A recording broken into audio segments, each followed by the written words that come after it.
प्यारे बच्चों, आप सभी को नमस्कार। आज हम क्लास 9th का लेसन नंबर 2 यूरोप में समाजवाद और रूसी क्रांति के वे सभी इम्पोर्टेंट 6 प्रश्न देखेंगे जो पूरे लेसन को तो कवर करते ही हैं, बल्कि एग्जाम में इनमें से कम एक प्रश्न अवश्य आएगा। और हमने कोशिश की है इन्हें बेहतरीन और आसान ढंग से बनाने की, और साथ ही आपको समझाएंगे ताकि आपको ये प्रश्न याद हो सकें। यहाँ पर जो हमारे सामने प्रश्न है वो किसी दूसरे रूप में, यानी कि अपना रूप बदल कर भी आ सकते हैं, मोल्ड होकर भी आ सकते हैं, बट आंसर वही रहेगा। जैसे कि पहला प्रश्न है, रूस में सामाजिक, आर्थिक और राजनीतिक हालात 1905, यहाँ पर प्यारे बच्चों 1905 है, 1905 से पहले कैसे थे।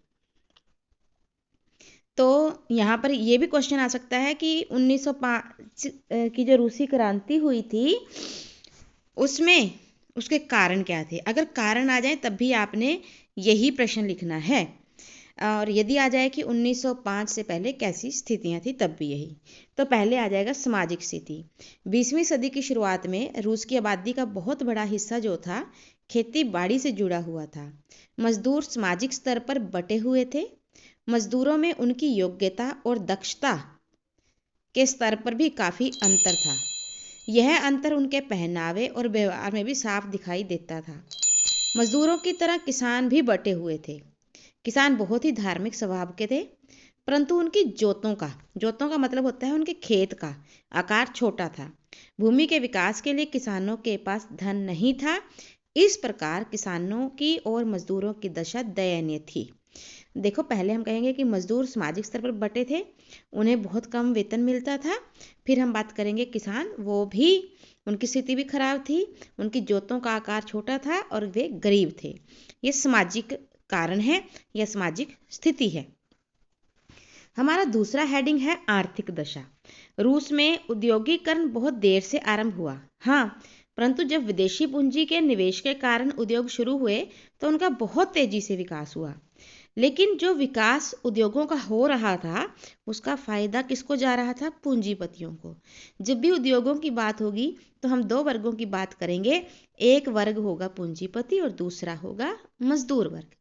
देखिए, पहले तो देर से उद्योग आरंभ हुए, उसके बाद जब उद्योगों का विकास शुरू हुआ तो वो बहुत तेजी से हुआ, परंतु मुनाफा किसको जा रहा है? पूंजीपतियों को। और वे मजदूरों को कम से कम वेतन देकर उनका शोषण कर रहे थे। मजदूरों के पास कोई राजनीतिक अधिकार भी नहीं थे कि वो लड़ सकें। तो कार्ल मार्क्स एक बहुत बड़ा विद्वान हुआ है जिसने मजदूरों के हित में बहुत कुछ लिखा है। उन्होंने ही बताया था कि जो बड़े देश हैं और औद्योगिक देश हैं उनमें दो ही वर्ग हैं, एक पूंजीपति वर्ग, दूसरा मजदूर वर्ग।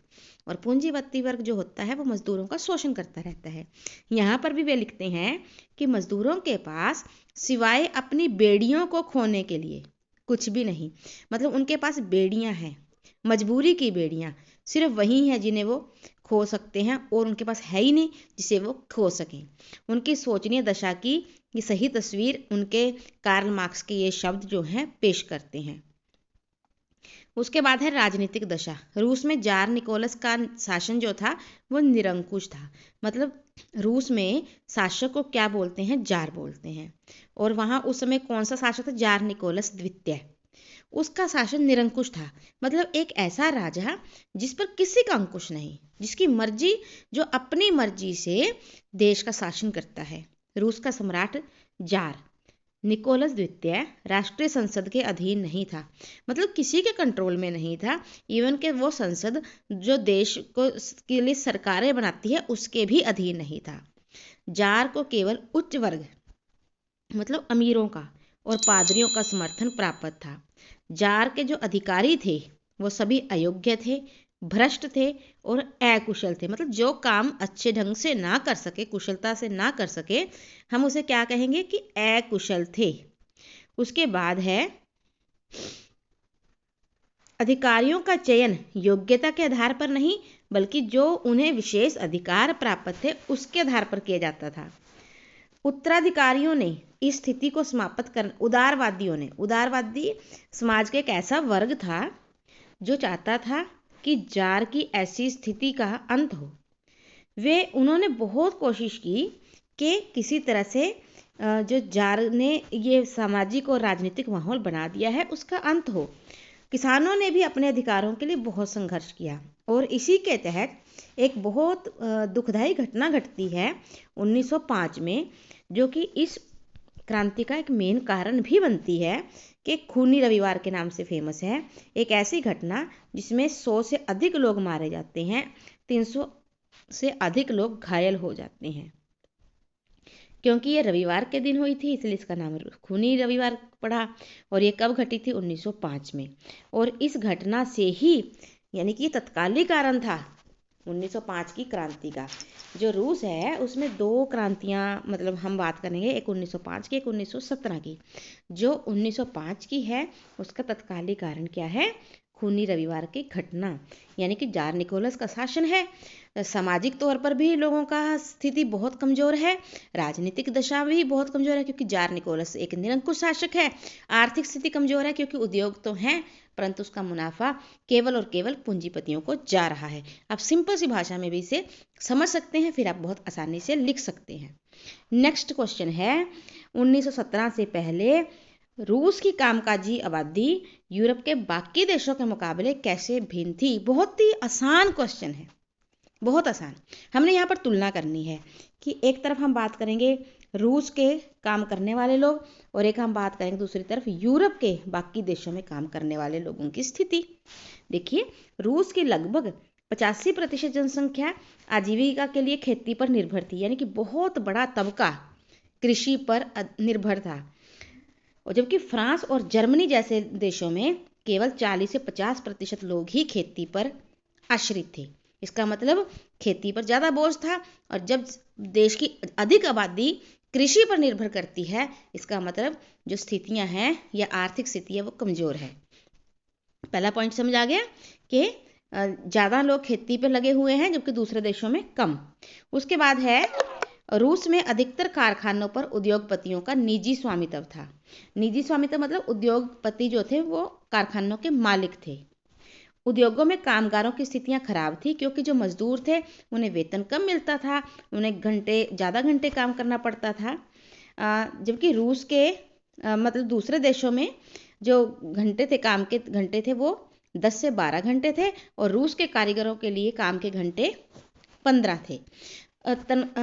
तनख्वाह या वेतन, रूस में काम के घंटे अधिक, कितने? 15 घंटे तक काम करना पड़ सकता था। जबकि बाकी देशों में यूरोप के कितना है? ये है 10 से 12 घंटे काम करना पड़ता था। तो पहला क्या था? अधिक लोग कृषि पर आधारित हैं। दूसरा क्या था कि ज़्यादा घंटे काम करना पड़ता है और वेतन जो है वो कम है। तीसरा, रूस में 1914 में कारखाना मजदूरों में महिलाओं की संख्या 31% थी। उन्हें पुरुषों के मुकाबले बहुत कम वेतन मिलता था। जबकि यूरोप के अन्य देशों में मजदूर महिलाएं जो थी उनकी स्थिति सुधर चुकी थी। यहाँ पर क्वेश्चन भी आ सकता है कि 1914 में कारखाना में काम करने वाली मजदूरों में महिलाओं की संख्या प्रतिशत कितनी थी? चौथा है, रूसी किसान नवाबों और सामंतों का बिल्कुल भी सम्मान नहीं करते थे। वे चाहते थे कि नवाबों की जमीन छीनकर किसानों में बांट दी जाए। जबकि फ्रांस की क्रांति के दौरान ब्रिटेन के किसान न केवल नवाबों का सम्मान करते थे बल्कि उन्होंने नवाबों को बचाने के लिए लड़ाइयाँ भी लड़ी। रूस के किसान नवाबों को पसंद नहीं करते जबकि ब्रिटेन के किसान अपने नवाबों का सम्मान करते थे। 4 पॉइंट समझ आए? पहले में खेती में ज़्यादा लोग लगे हुए हैं। दूसरा क्या था? काम के घंटे भी अधिक हैं। तीसरा, महिलाओं को कम वेतन मिलता है। चौथा क्या है? रूस के किसान नवाबों और सामंतों को सम्मान नहीं करते जबकि ब्रिटेन के लोग करते हैं। पांचवा, अन्य देशों में मजदूरों ने अपने अच्छे खासे मजबूत संगठन बना लिए थे परंतु रूस में अभी भी ऐसे संगठनों की संख्या कम भी थी और वो इतने प्रभावशाली रूप से मजबूत भी नहीं थे। नेक्स्ट क्वेश्चन की ओर बढ़ते हैं। हमारा नेक्स्ट क्वेश्चन है 1917 में जार का शासन क्यों खत्म हो गया? जब 1905 की क्रांति होती है तो जार जो है वो संसद के अधीन कर दिया जाता है, परंतु स्थितियां वहीं के वहीं रहती है। जार निकोलस अपने आप को नहीं सुधार पाता, इसीलिए तो दूसरी बार क्रांति होती है रूस में 1917 में। अब 1917 में जार का शासन का क्यों अंत हुआ, या ये भी क्वेश्चन हो सकता है कि 1917 की क्रांति के कारण क्या थे। रूस का शासक जार निकोलस एक निरंकुश शासक था। उसने समाज के उच्च वर्ग को विशेष अधिकार दिए हुए थे, जबकि साधारण जनता को कोई अधिकार नहीं दिया था, जिसके कारण जनता जो थी वो जार के विरुद्ध थी। पहला पॉइंट समझ आया कि उच्च वर्ग को ज़्यादा अधिकार दिए हुए हैं, जनता को कम। दूसरा, जार निकोलस द्वितीय के राज परिवार में नैतिक पतन चरम पर था। मतलब परिवार के अंदर जो जार निकोलस का परिवार था, राज परिवार कहलाएगा ना वो, उसका नैतिक पतन हो चुका था। उनके अंदर कोई ईमानदारी या अच्छाई की बात नहीं बची थी।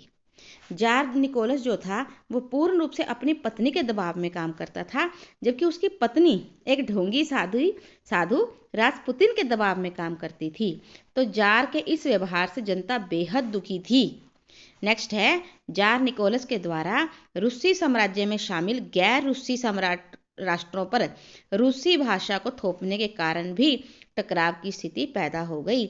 जार निकोलस ने ऐसे राष्ट्र जो उसके अधीन तो हैं, उन पर जबरदस्ती रूसी भाषा को थोप दिया और ये लोग सहन करने के लिए तैयार नहीं थे। चौथा पॉइंट है, जार निकोलस ने अपनी साम्राज्यवादी इच्छाओं को पूरा करने के लिए देश को प्रथम विश्व युद्ध में झोंक दिया, और इस युद्ध में रूस के जान माल की बहुत अधिक हानि हुई। देश का आर्थिक और मानवीय रूप से जो देश था खोखला हो गया। रूस के लगभग 60,000 सैनिक इस युद्ध में मारे गए, और अंत में अतः जनता और सेना जार के शासन के विरुद्ध हो गई। यहाँ पर 4 पॉइंट करने के बाद हम देख सकते हैं कि जार का अंत कैसे होगा। अब 2 सूचियां बनानी है हमें। एक सूची में हमने बात करनी है फरवरी, क्योंकि देखिए आगे पहले हमने पढ़ा कि 1905 में क्रांति हुई और दूसरी क्रांति हुई 1917 में। जो 1917 में क्रांति हुई ये 2 बार होती है। पहली होती है फरवरी, दूसरी होती है अक्टूबर। तो यहाँ पर 2 सूची बनानी है हमें। पहली में हम बात करेंगे उन फरवरी की घटनाओं की और उसके प्रभाव की, फिर हम बात करेंगे अक्टूबर की क्रांति और उसकी घटनाएं और प्रभाव की बात। अब हम क्वेश्चन को देखते हैं। फरवरी 1917 की क्रांति घटनाएं। उन फरवरी 1917 की घटनाओं की बात करें तो 1917 में सर्दियों में रूस की राजधानी पेट्रोग्राड राजधानी है रूस की, के हालात बहुत ही खराब थे। 22 फरवरी 1917 को जार निकोलस ने एक फैक्ट्री में तालाबंदी की घोषणा कर दी, और 23 फरवरी को इस फैक्ट्री के मजदूरों के समर्थन में 50 अन्य फैक्ट्रियों के मजदूरों ने हड़ताल कर दी। अब मजदूर लामबंद होने शुरू हो गए। लामबंद मतलब इकट्ठे होने शुरू हो गए। 25 फरवरी को जार निकोलस ने उस समय की जो संसद थी, जिसे ड्यूमा कहा जाता था, उसे बर्खास्त कर दिया। मतलब उसे हटा दिया, रोक दिया उसको कि वो अपना काम नहीं कर सकती। इस विरोध में पेट्रोग्राड में हिंसक प्रदर्शन हुए। 2 मार्च 1917 को जार निकोलस को हटा दिया गया और इस क्रांति को फरवरी क्रांति के नाम से जाना जाता है। अब ये क्रांति देखिए, एक ही साल के अंदर 1917 में पहले जार निकोलस को हटाया जाता है फरवरी में, उसके बाद अक्टूबर में जो नई सरकार बनी थी उसको भी हटा दिया जाता है और बोल्शेविकों का शासन शुरू हो जाता है। अब प्रभाव की बात करते हैं कि जो फरवरी में क्रांति हुई थी उसके प्रभाव क्या हुए थे। रूस में एक अंतरिम सरकार बनाई गई जिसमें सैनिक अधिकारी, भूस्वामी और उद्योगपति बहुत प्रभावशाली थे। दूसरा, केरेंस्की इंपॉर्टेंट नाम है, कि अध्यक्षता में एक सरकार बनाई गई जिसका काम था कि किसी तरह से रूस को प्रथम विश्व युद्ध से बाहर करें, क्योंकि 1917 एक ऐसा समय था जब प्रथम विश्व युद्ध भी चल रहा था। आपको पता है प्रथम विश्व युद्ध कब से कब तक होता है? 1914 से लेकर 1918 के बीच। तो अब देखिए 2 स्थितियां, एक तो उद्योगपति, अमीर, भूस्वामी, सैनिक के प्रभावशाली हैं। दूसरा, केरेंस्की की अध्यक्षता में एक नई सरकार बनाई जाती है जिसका उद्देश्य है कि रूस को प्रथम विश्व युद्ध से अलग करना। परंतु लोगों को ये बात सहन नहीं होती, क्योंकि उन्हें लगता है कि अभी भी हमारे हक हमें नहीं मिले। इसलिए दोबारा से उसी साल अक्टूबर में फिर से क्रांति होती है। अब उसकी घटनाएं क्या है कि 7 नवंबर 1917 को रूस में दूसरी क्रांति आई, जिसे बोल्शेविक क्रांति भी कहा जाता है, अक्टूबर क्रांति भी कहा जाता है। क्योंकि पुराने रूसी पंचांग के अनुसार ये 25 अक्टूबर को हुई थी, इसलिए इसे अक्टूबर क्रांति कहा जाता है। इस क्रांति का नेता था लेनिन, और उसके दल ने अपनी एक लाल सेना बना रखी थी। उसके बलबूते पर सरकारी कार्यालयों और भवनों पर अधिकार कर लिया। केरेंस्की जो था, अभी हमने पढ़ा ना केरेंस्की की अध्यक्षता में सरकार बनी, तो केरेंस्की राजधानी छोड़कर भाग गया और बिना किसी खून खराबे के, बिना किसी रक्तपात के जो राजनीतिक सत्ता थी वो बोल्शेविकों के हाथ में आ गई। और उसका नेता कौन था? लेनिन था। तो बोल्शेविकों का नेता लेनिन था। उसने कौन सा दल बनाया हुआ था? लाल फुर्ती दल। उसके बाद है प्रभाव। 26 अक्टूबर और 8 नवंबर को लेनिन के नेतृत्व में अंतरिम सरकार का गठन होता है, जिसमें लेनिन को सभापति बनाया जाता है, ट्राट्स्की को युद्ध मंत्री, चिरचिरिन को विदेश मंत्री बनाया जाता है, और कुछ आज्ञाएं प्रस्ताव प्रसारित की जाती हैं कि लेनिन की सरकार क्या करेगी। एक तो नंबर 1, जिसमें रूस युद्ध को समाप्त करके शांति स्थापित करना चाहेगा, जमींदारों का भूमि से स्वामित्व समाप्त कर दिया जाएगा, और उद्योगों का नियंत्रण मजदूरों को सौंप दिया जाएगा। बहुत बड़ी बात है, जमींदारों से जमीन छीन ली जाएगी, मजदूरों को मतलब कृषकों को सौंप दी जाएगी, उद्योगों का नियंत्रण पूंजीपतियों से लेकर मजदूरों को दे दिया जाएगा। नेक्स्ट है, बोल्शेविकों ने अक्टूबर क्रांति के फौरन बाद कौन से परिवर्तन किए? बहुत इंपॉर्टेंट क्वेश्चन है। आप इसे ऐसे भी देख सकते हैं कि अक्टूबर क्रांति के प्रभाव। सबसे पहले है समाजवादी समाज की स्थापना। इस क्रांति ने रूस में निरंकुश प्रजातंत्र की समाप्ति और विश्व में प्रथम समाजवादी समाज की स्थापना की। निरंकुश प्रजातंत्र खत्म, समाजवादी समाज जिसमें सबको समान अवसर प्राप्त होंगे, उसकी स्थापना हुई। इसमें प्रत्येक व्यक्ति को उसकी दक्षता के अनुसार, क्षमता के अनुसार काम, और प्रत्येक को उसके काम के बदले पारिश्रमिक के समाजवादी आदर्श को असली रूप, मूर्त रूप होता है, असली रूप प्रदान किया। दूसरा है उत्पादन के साधनों पर निजी स्वामित्व का अंत। इस क्रांति ने उत्पादन के साधनों पर निजी स्वामित्व का अंत कर निजी मुनाफे की भावना को खत्म कर दिया। बड़े उद्योगों का राष्ट्रीयकरण कर दिया। बड़े उद्योगों का राष्ट्रीयकरण का अर्थ होता है कि वो सरकार ने उन्हें टेक ओवर कर लिया, वो सरकारी बन गए। तीसरा है निरंकुश राजतंत्र का अंत। इस क्रांति के परिणाम स्वरूप निरंकुश राजतंत्र का अंत हो गया। अभिजात वर्ग को दी जाने वाली पदवियों के इस्तेमाल पर भी प्रतिबंध लगा दिया गया।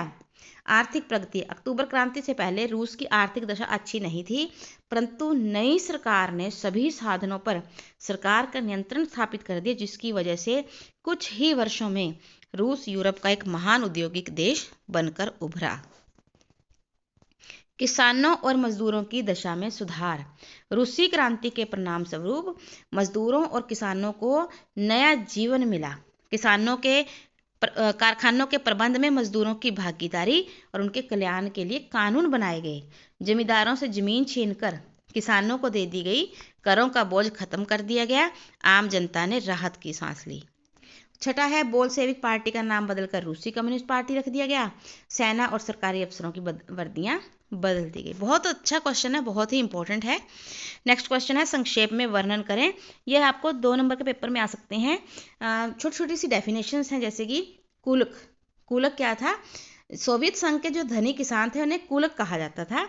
रूस में पैदा होने वाले अनाज संकट के लिए इनको ही जिम्मेवार माना गया। ये कुलक अनाज की जमाखोरी करते थे, मतलब अनाज को इकट्ठा कर लेते थे, जिसकी वजह से अनाज जो था वो महंगा हो जाता था।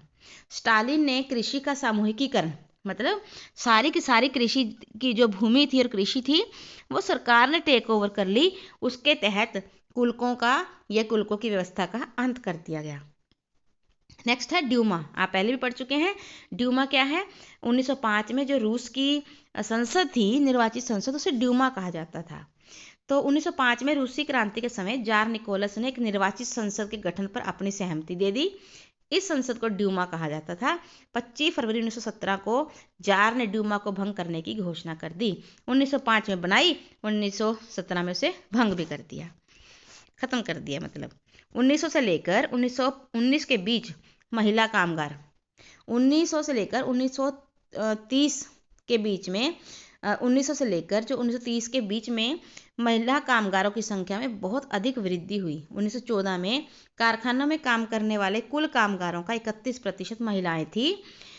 इन महिलाओं को पुरुष कामगारों की तुलना में कम वेतन मिलता था, लेकिन 1917 की क्रांति के बाद रूस की महिलाओं को पुरुषों के समान वेतन देने का अधिकार प्राप्त हो गया। उनके काम करने के घंटे भी निर्धारित मापदंडों के आधार पर तय किए गए। नेक्स्ट है उदारवादी। उदारवादी यूरोप के ऐसे लोगों का समूह था जो समाज को बदलना चाहता था। ये एक ऐसे राष्ट्र की स्थापना करना चाहते थे जो धार्मिक दृष्टि से सहनशील हो। उन्होंने वंशानुगत निरंकुश शासकों का विरोध किया। वे सरकार के स्थान पर लोगों के व्यक्तिगत अधिकारों की रक्षा करना चाहते थे। ये धर्मनिरपेक्ष राष्ट्र की स्थापना करना चाहते थे और निर्वाचित संसदीय सरकार और स्वतंत्र न्यायपालिका के पक्ष में थे। नेक्स्ट है स्टालिन का सामूहिकीकरण कार्यक्रम। 1927-28 के आसपास रूस के शहरों में अनाज का भारी संकट पैदा हो गया। इस संकट को दूर करने के लिए स्टालिन ने बहुत इंपॉर्टेंट कदम उठाए। पहला कदम था खेतों का सामूहिकीकरण। 1929 में सामूहिकीकरण कार्यक्रम शुरू किया गया। इस कार्यक्रम के अंतर्गत किसानों से उनकी जमीन छीनकर सामूहिक खेत बनाए गए और स्टालिन ने छोटे छोटे खेतों को मिलाकर बड़े खेतों में बदल दिया, जिसे सामूहिकीकरण कार्यक्रम कहा गया। इससे प्राप्त मुनाफे को किसानों के बीच बांट दिया जाता था। इस प्रकार से ये बहुत ही इम्पोर्टेंट टर्म है स्टालिन का सामूहिकीकरण कार्यक्रम। इसके साथ ही हमारे 6 के 6 प्रश्न पूरे होते हैं। मुझे आशा है कि आपके लिए ये काफ़ी फ़ायदेमंद रहेंगे, आपको समझ आए होंगे।